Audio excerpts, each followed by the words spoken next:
नीलाम्भुजश्यामलकोमलाङ्गं सीतासमारोपितवामभागं पाणौ महासायकचारुचापं नमामि रामं रघुवंशनाथम्। आइए राम कथा को हम प्रारंभ करें। पिछले कुछ समय से श्री राम कथा के अंतर्गत तुलसीदास जी के रामचरितमानस में जिस तरह से मंगलाचरण का वर्णन किया गया है, उस पर चर्चा मैं आपके सामने रख रहा हूं।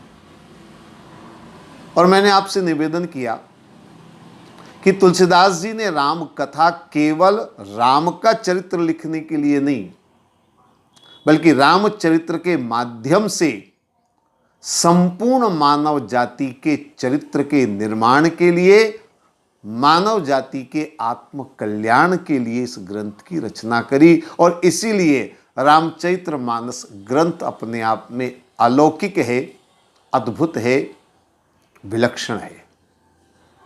मंगलाचरण के 7 श्लोकों की चर्चा मैंने आपके सामने करी और 7 श्लोकों के साथ साथ रामचरितमानस के 7 कांड का संबंध क्या है, उन पर भी मैंने आपके सामने चर्चा करी। 7 कांड क्यों रखे गए, इस पर भी मैंने चर्चा करी।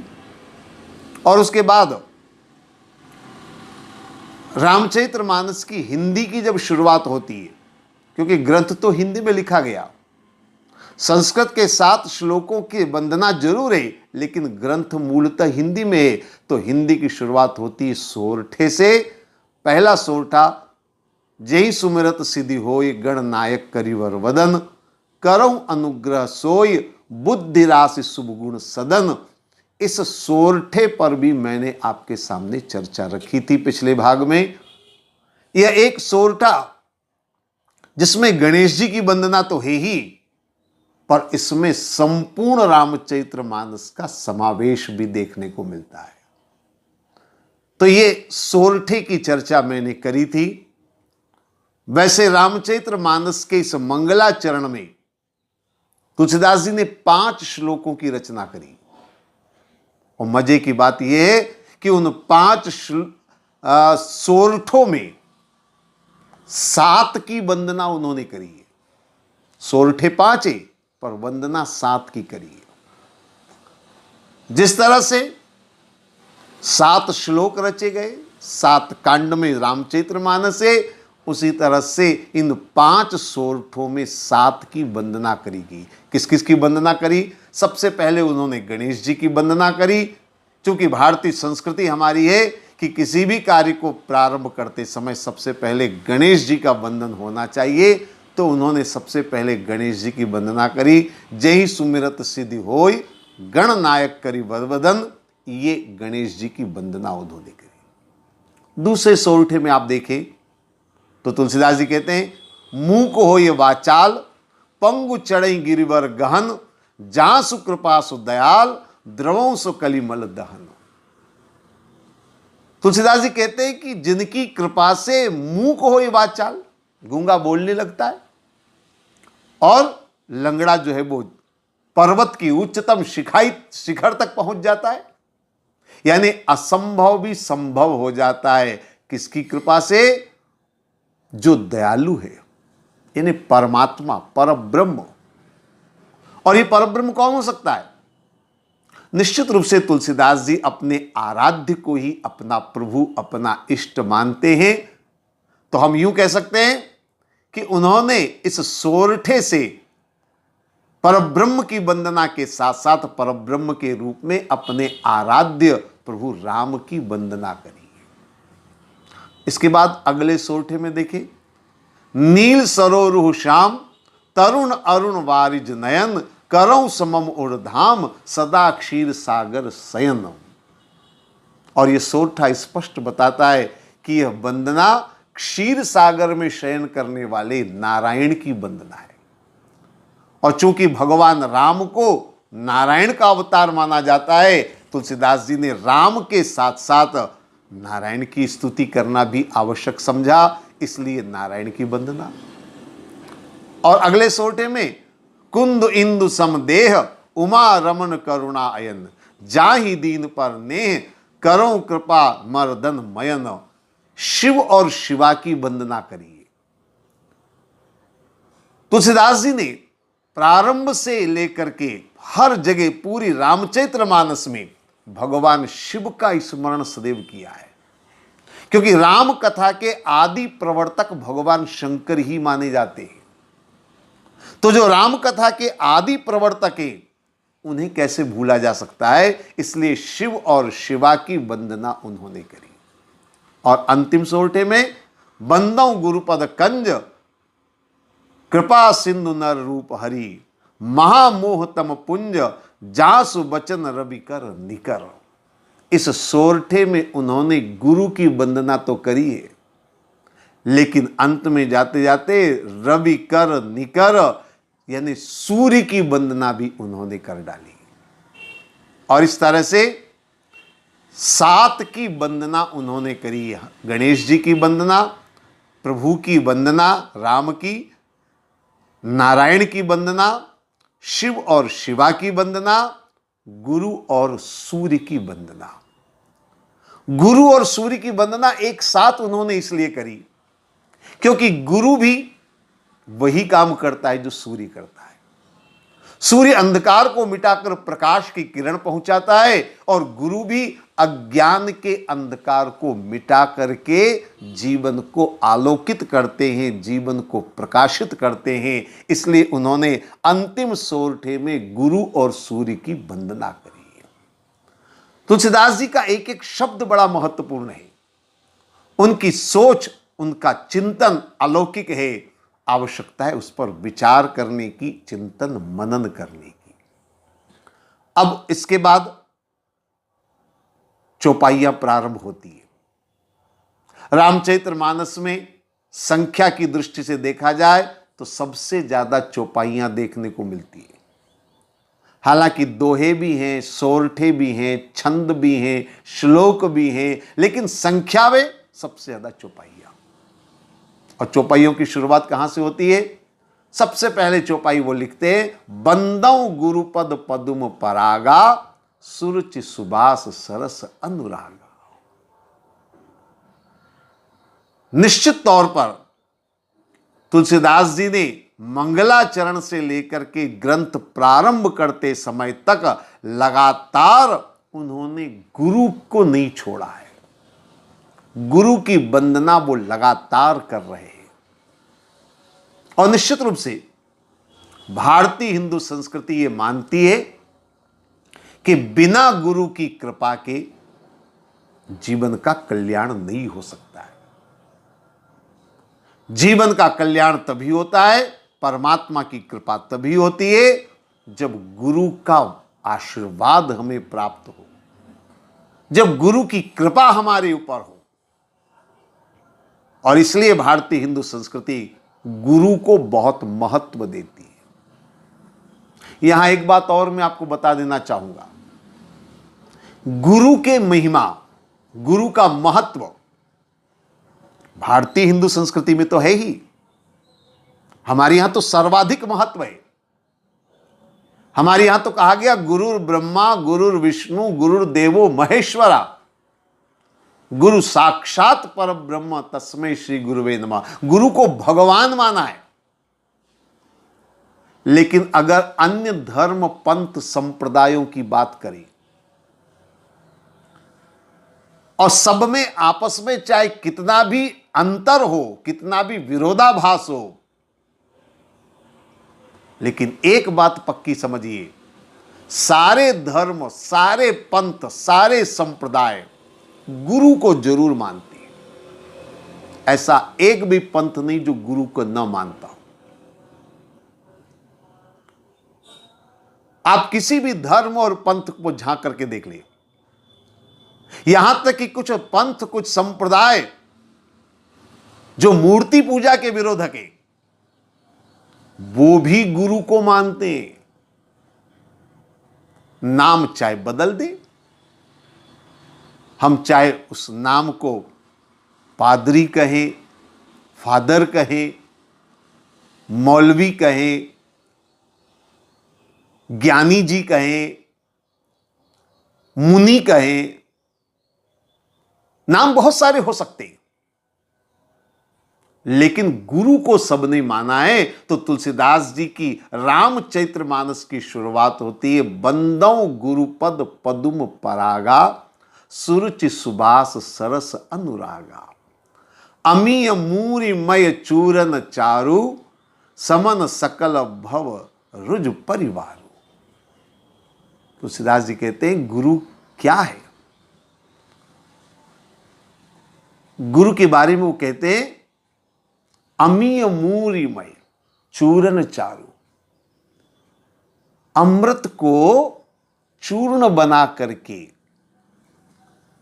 उसका पान कर लिया जाए तो क्या होगा, जो सारे हमारे दोष हैं, जो सारे हमारे रोग हैं, वो सारे के सारे मिट जाएंगे, जीवन का कल्याण हो जाएगा। श्री गुरुपद नख गन मन ज्योति, सुमिरत दिव्य दृष्टि ही होती, दलन मोह तम सो सुप्रकाशु, और बड़े भाग और आवई जासु। तुलसीदास जी कहते हैं गुरु की महिमा के बारे में अद्भुत बातें उन्होंने करी। वो कहते हैं श्री गुरुपद नख मन गन ज्योति, सुमिरत दिव्य दृष्टि ही होती। गुरु के चरणों का जो नख है वो ज्योति, एक दिव्य प्रकाश पुंज है, और उससे क्या होगा, सुमिरत दिव्य दृष्टि ही होती। हमारी दृष्टि दिव्य हो जाएगी, और केवल दृष्टि दिव्य ही नहीं होगी, बल्कि आगे वो कहते हैं दृष्टि के दोष भी मिट जाएंगे। गुरुपद रज मृदु मंजुल अंजन, नयन अमीय द्रग दोष विभंजन। सारे दोष दूर हो जाएंगे। तुलसीदास जी ने गुरु की महिमा तो अद्भुत रखी है, लेकिन यहां एक छोटा सा प्रश्न मन में खड़ा हो जाता है। उनके शब्दों को पढ़ करके मन में एक शंका खड़ी हो जाती, और शंका ये खड़ी होती है, इसमें तुलसीदास जी कहते हैं चौपाई में कि गुरुपद रज मृदु मंजुल अंजन, अगर गुरु के चरणों की रज का आंखों में अंजन कर लिया जाए तो क्या होगा, बोले नयन अमीय द्रग दोष विभंजन। आंखें हमारी अच्छी हो जाएंगी और सारे दोष जो है वो दूर हो जाएंगे। जब ये सुनते हैं, और खासकर आज की नई पीढ़ी के तर्कवादी लोग, तो उनके मन में एक शंका पैदा होती है। एक बहुत सीधी सी बात है, धूल अगर आंख में चली जाए, चरण रज माने धूली तो हुई, चरणों की धूली, तो धूल अगर आंख में चली जाए तो बताइए आंख अच्छी होगी कि खराब होगी? आप सब समझ रहे हैं? आंख खराब ही होने वाली है, अच्छी होने वाली नहीं है।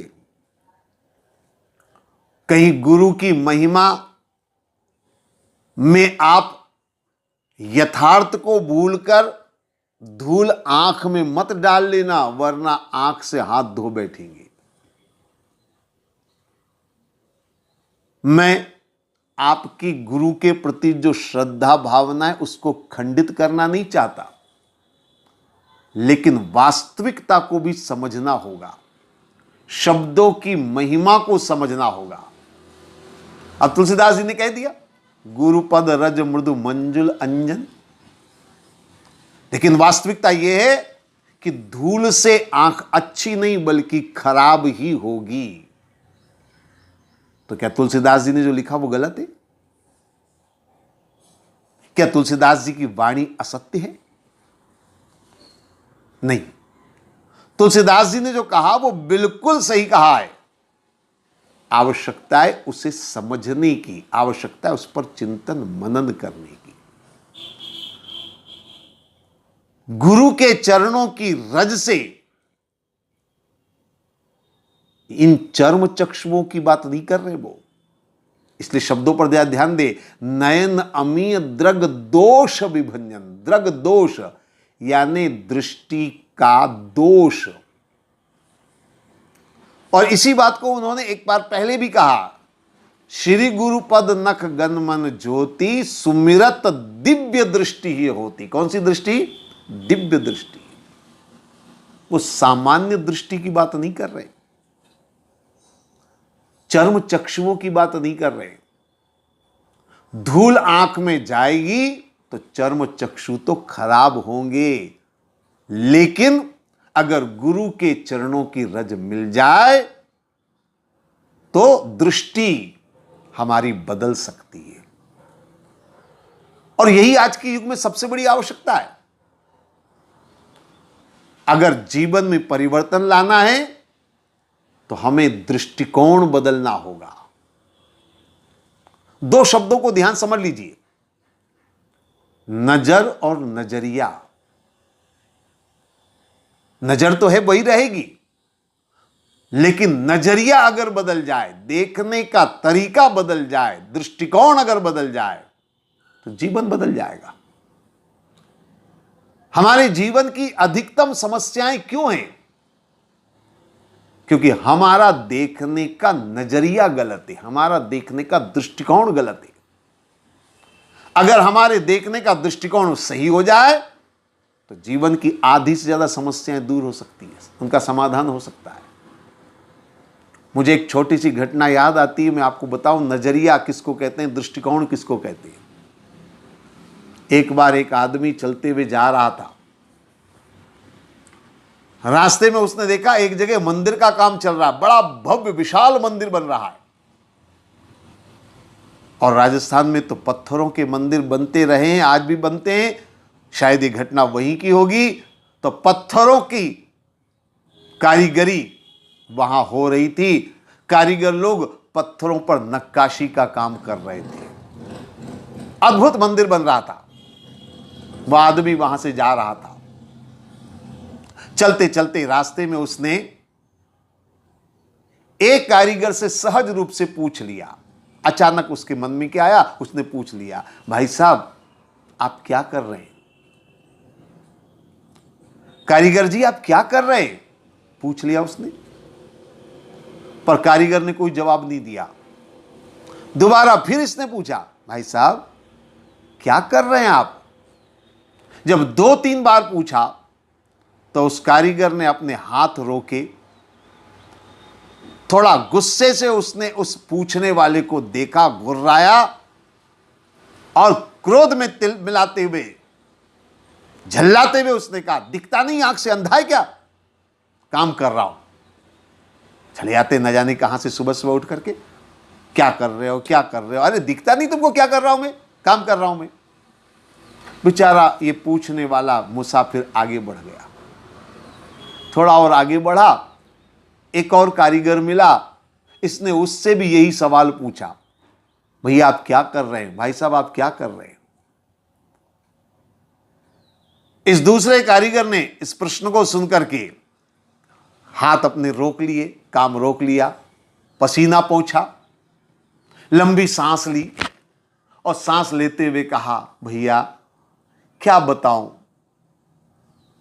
पेट पालने के लिए मजूरी करनी पड़ती है, वही कर रहा हूं, और क्या कर रहा हूं? पापी पेट का सवाल है, काम नहीं करूंगा तो कैसे परिवार चलेगा, कैसे पेट पालूंगा, इसलिए पेट पालने के लिए मजबूरी में काम करना पड़ता है, वही कर रहा हूं। ये उसका जवाब था। मुसाफिर और आगे बढ़ गया, थोड़े आगे जाने पर एक कारीगर और मिला। इस मुसाफिर ने तीसरे कारीगर से भी वही सवाल पूछा, भैया आप क्या कर रहे हैं? जब तीसरे से पूछा भैया आप क्या कर रहे हैं, तो तीसरे कारीगर ने बड़ी प्रसन्नता से, बड़ी चेहरे पर मुस्कान और चमक और बड़े आनंदित होकर के उसने कहा, मैं भगवान का मंदिर बना रहा हूं। मैं भगवान का घर बना रहा हूं, पूजा स्थल बना रहा हूं। बड़ा खुश था वो। इस राहगीर से रहा नहीं गया तो राहगीर ने पूछ लिया, भैया जी आपको बाकी कारीगरों से ज्यादा पगार मिलती है क्या? आप सबके ऊपर के हेड है क्या? आपको ज्यादा पैसा मिलता है क्या?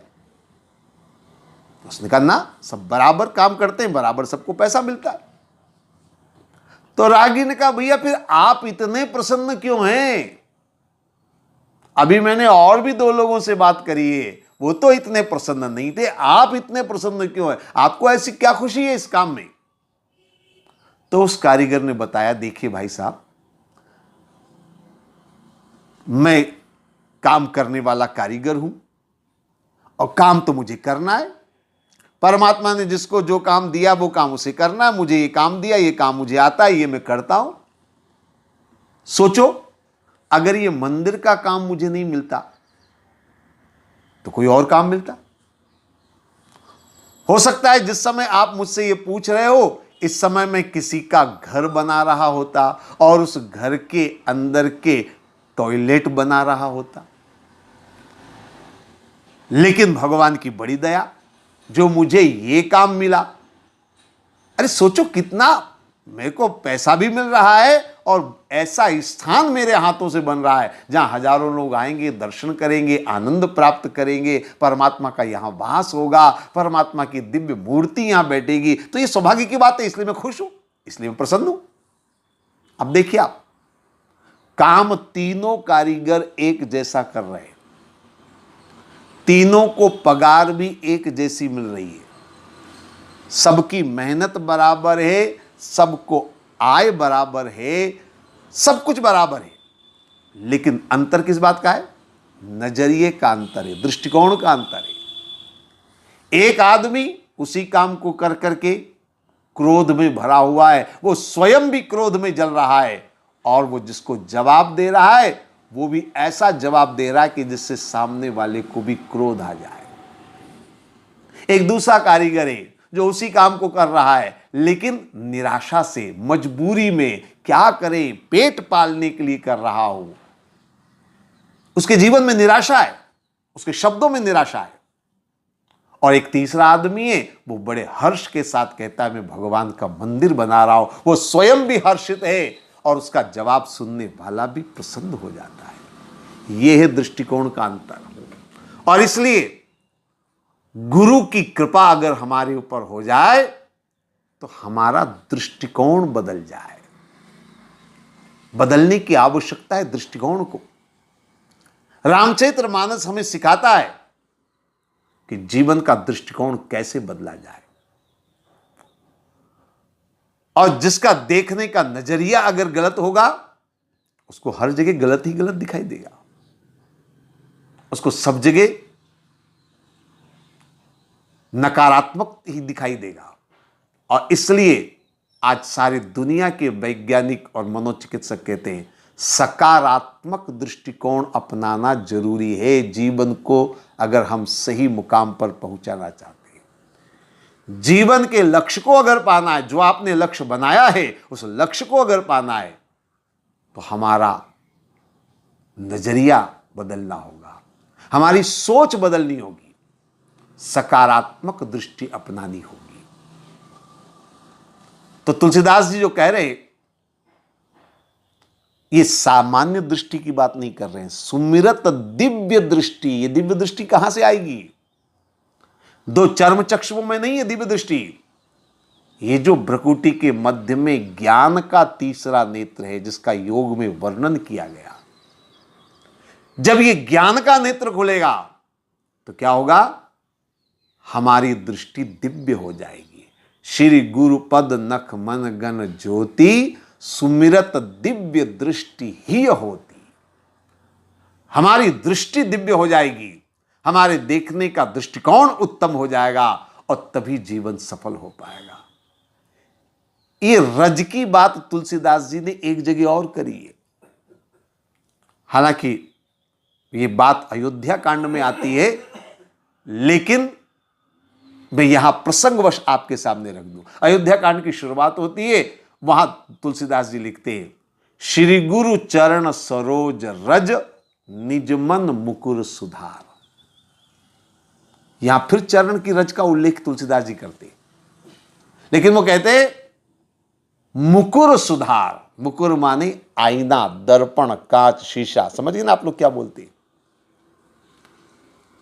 चरणों की रज से दर्पण साफ हो जाता है। सुनकर के हंसी आती है।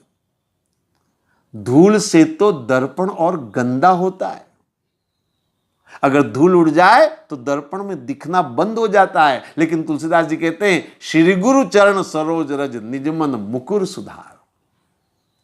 हालांकि यही दोहा हनुमान चालीसा के प्रारंभ में भी आता है और यह अयोध्या कांड के प्रारंभ में भी आता है, लेकिन जो बात मूलतः समझनी वो ये है कि गुरु के चरणों की रज से दर्पण साफ कैसे होता है।